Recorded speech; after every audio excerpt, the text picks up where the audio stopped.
Okay, I think currently most of us will agree that storing data in DNA is a very expensive hobby and similar to the thing that we see here.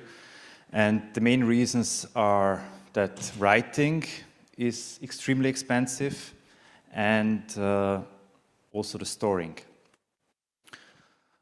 Do we just, this is the laser. So I will just shortly talk about DNA synthesis. So in the last 60 years, we have made some progress. So we started with this base-by-base assembly, synthesizing very short fragments. And in the last years, actually, we managed to synthesize fragments longer than 10 kb. This is an Austrian company, Viennese company, that was actually part of our EU project, Ribbon Biolabs. And actually, we can, I would say, group this in two different approaches. One is the base-by-base synthesis, and the other is the block assembly, where you take shorter oligos and assemble them. And you will forgive me, I'm a microbiologist. I'm not good in mathematics, so I'm rather like to dig in mud and these kind of things. But I had to do some calculations because, I wanted to know what we are doing actually, what we want to do. So let's store 1 terabyte of data. These are 10 to the 12 bytes. And let's take 150 base pair oligonucleotides that encodes approximately 10 bytes if we consider a data density of approximately 1 and add some meta information. This means that we need 10 to 11 different oligonucleotides. And if we look at these high-density spotters, this means that can spot approximately 10 to 6 to 10 to 9 molecules per spot.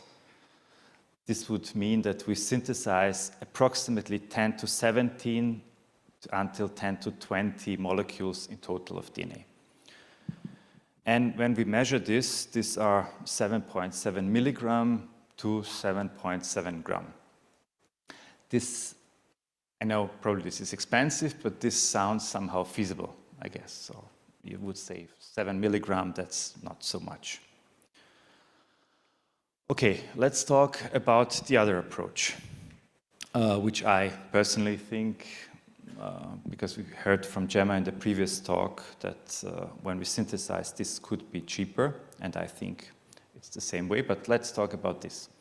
So we have a 30 base pair block that could encode 1 byte. And to encode this 1 terabyte, we need to print 10 to 12 block oligonucleotides in the end.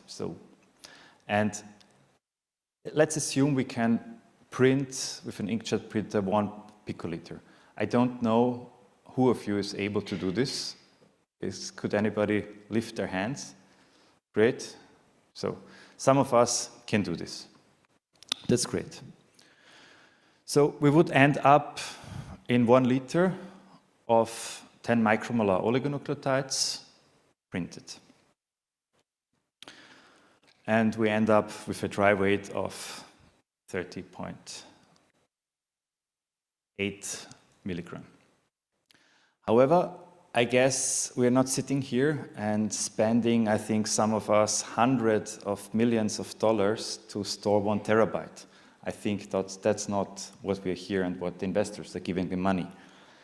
Everybody's telling that we will solve, the problem of data storage, and this is the game changer. So we should actually think about the big numbers. So let's try to think about this. So some numbers I thought, and please, these numbers are not always correct. This is just, you will see, I want to give us just a perspective of the numbers. But I found something that we have 181 zettabytes in data centers worldwide stored. And if we translate this to DNA, this would be 5,583 tons of DNA. Gemma, now we're with the things. And I think that with chemical synthesis, this is really difficult. I mean, I'm not a chemist, but I think this is really challenging. And that's why my bet is actually on the in vivo production of DNA. I think microorganisms are very good in this. So when you look at a single bacterial cell that has approximately 2 picograms of DNA, and the DNA makes 3 to 4% of the cell dry weight. And the very nice thing about cells is they are able to grow exponentially, which means they can double their DNA amount every 20 minutes, and that makes them really nice. And you know, bacteria are used a lot to produce proteins and DNAs, so they're really, you know, they're really workhorses in biotechnology. And but let's do some math. To produce 5 milligrams of DNA, you need 1 liter of bacterial culture. So let's produce this 5,583 tons of DNA, and we need 10 to 12 liters, a bioreactor of 10 to 12 liters. That's 1 cubic kilometer bioreactor. Or to put it in another way, that's a lake, you know, and that's the Bodensee. It's this between Germany, Switzerland, Austria, and it has around 65 cubic kilometers, or no, it's 6.5 cubic kilometers. Because this is not DNA that we can use, that's the total DNA of the bacteria. So you have to, you know, we can use perhaps 10%, 5%, I don't know, 10% of this. So I think we cannot convince any country to provide us a lake where we can do our bacterial growth and bioreactors. So we could, I think we should think about other possibilities. And what I personally like very much is our bacteriophages. I don't know if you heard about them. So these are viruses that can infect bacteria. And yeah, and here is a life cycle, how this works. A bacteriophage infects their DNA inside, it multiplies, then it goes out, and then, or it kills usually, depending on which phage you have. There are some that kills them, some stay inside, and then you repeat the cycle. And they are very small, so one phage has 2 femtograms of DNA, the dry weight is 50%, which is very nice. And also a very cool feature is they can produce double-strand, single-strand, and RNA. And because single-strand DNA is very difficult to produce by normal bacteria. Okay, let's do the math. A phage produces 1 gram up to, depending on the phage type, some can go up to 4 grams, but let's say 1 gram per liter, which means we would need this 5×10⁹ bioreactor to produce this famous 5,000 tons of DNA, which is a 5 million cubic meter reactor.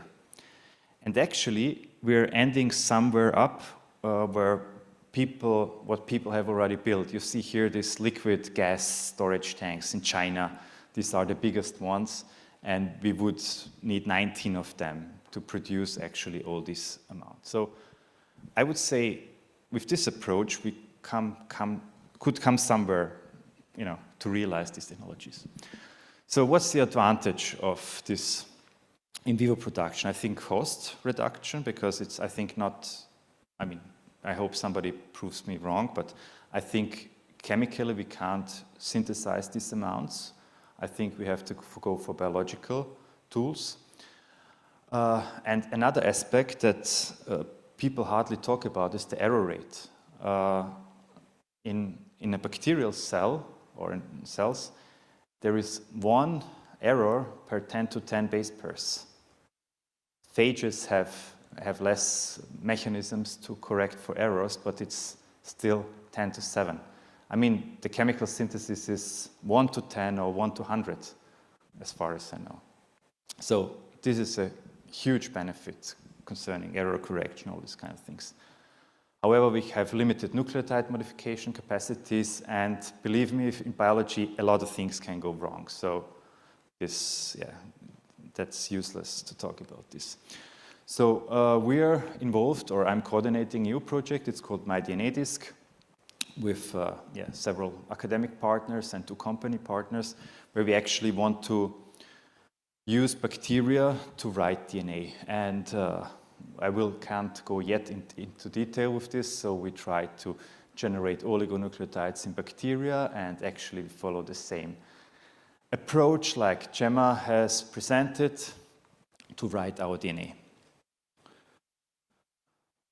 The second thing that we are also talking about is, I mean, I think it's less relevant, but still we should talk about it, is the cost of storage and handling. And I did also some calculations there.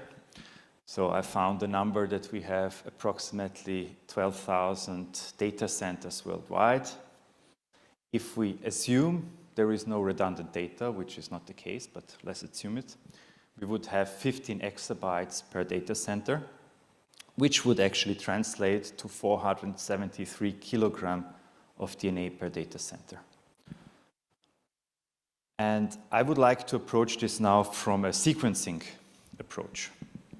I mean, we see some improvements. I think Roche will come up with a new sequencing technology this year. But we can, for example, I think with the PromethION, we can sequence 1 microgram of DNA per sequencing run. So if we have this 473 kilogram DNA per data center, this would mean we need 10 to 11 sequencing runs. But I don't want to talk about the sequencing cost, because I think there will be probably some improvements. What I rather would want to stress out is the compartments. What does this mean? That means that we need 10 to the 11 compartments, because when you pipette something into the sequencer, you have to create, in a pipette or in a tube something. So you have all this data, you have to put in several compartments. And what I haven't considered yet, that we use all this data up for 1 sequencing run. Usually you wouldn't do this. You would save up. You would just use perhaps 1%. So this means you have a lot of compartments. And my question there is, if you have to split this 473 kilogram at some point in your workflow into this amount of compartments. I would do this at the very beginning.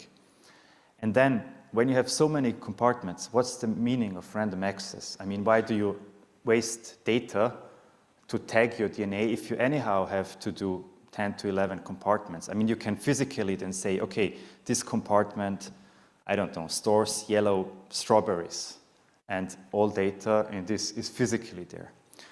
So I think that we need some kind of spatial organization of our data in very small compartments. And there where I come back again to bacteria, I think bacteria are perfect for this. And a bacterial cell can store about 10 to 20% of foreign DNA, and the bacterial cell has a volume of around 4 picoliters, which would have then approximately 300,000 base pairs. I mean, there are reports where they could save even 1 million base pairs, but to make the math easier, I tuned it in this way. Let's say we have some data redundancy, so we want every copy 25 times. So this would mean that we have 10 to minus 10 liters. And actually, these 25 cells would also encode 10 kilobytes.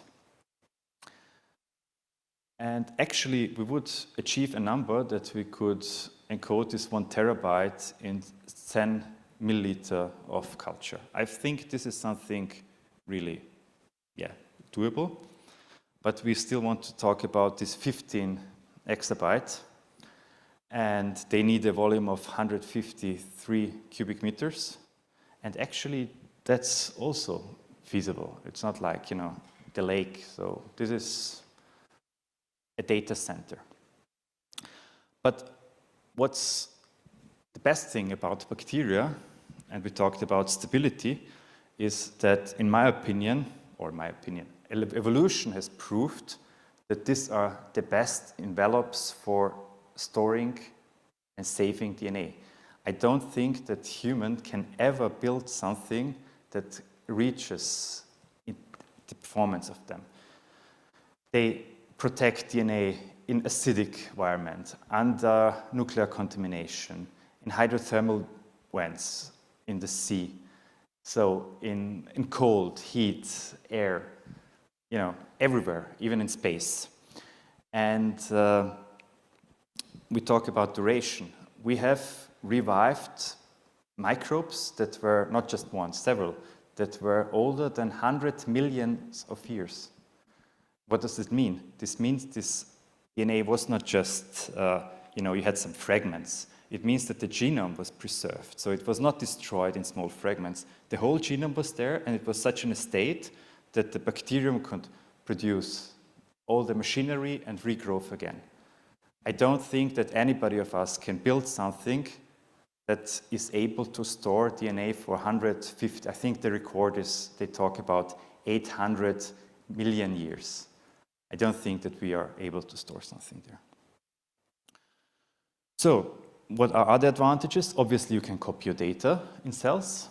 You have the compartmentalization.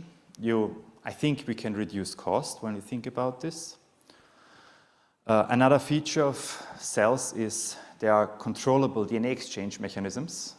Nobody of us talked about pipetting, consumable of tips, all these things. This is super expensive. And actually, I think stability is a very good thing. So chemical synthesis of DNA, chemical stability of DNA. However, there is biological stability, which means that DNA can get cut and ligated again, so that's an issue. You have mutation rates, and again, many things can go wrong. There are already people working on this, so they're trying to use bacteria to store DNA since a few years. We are trying to include also some DNA origami inside. Currently, we don't know if this is meaningful at all, but you know, in publications, it looks very nice. And what I also want to stress out, we talk about DNA computing. I will not talk here because it's too early, but actually bacteria are the perfect interface from storage to computing because they are a processor. They can uptake signals, they can process them, and that in a highly parallel way. So actually you can consider a bacterial cell as a highly parallel computer. And yeah, we will see where this goes. And I just want to also mention that Fabian, my colleague, he will talk, he's also in our consortium and CEO of Ecorefugium. He will talk about the DNA encoding things that we are developing in the project. And thank you for your attention.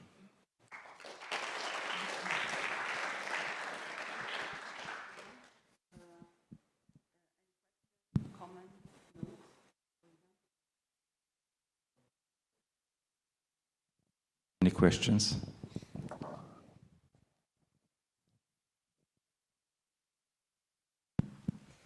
Questions for Ivan? Thank you very much for the talk. So I just had a question about how many bacteria you'd need for the, let's say, 10 kilobase of DNA. So you said you'd need approximately 25. But in natural cases, when the phage undergoes the lysogenic cycle, it approximately injects its whole DNA. It's between, I think, 5 to 200 kilobases. So why would just one cell would not be sufficient to extract the whole DNA, and you would need multiple cells to assemble all the pieces if one bacteria can like accommodate more than 10 kilobases? Well, I thought just it's better to have more copies than one, because I mean, if we talk, so the cells compete also against each other. So I mean, these cells are not friends. They fight over resources, over everything. And if your population is too small, then it might happen that some cells just die and are overgrown. And so I think you need some critical amount of cells that they survive. And I just put there 25. You know, it can be 100, it can be 1,000. But in a theoretical framework, do you think one day it could be possible to encode the whole genome, let's say, in just one cell? The whole genome of what? Of the phage, for example. Of the pay? A phage. A phage, yes. Yes, I think you can encode. I mean, there are people that have already placed the whole phage gene. Actually, in our human DNA has 5% virus DNA in our code. So you can encode a lot of, or virus artifacts, let's put it this way. Okay, thank you. Any other question, comments on Ivan's talk? Thank you for the presentation. I was just curious, based on the, when you calculated how much water you need to produce the DNA, it was quite impressive, but do you know how much water is used even to purify all these host elements to produce all these hardwares and so? Because it would be nice to do a comparisons, because maybe they use even much more than what we'll need for DNA. Yes, much more. I didn't want to calculate it because it's, I don't know, much more. 100 times more. I don't know. Thank you. I agree. The volumes will be even larger.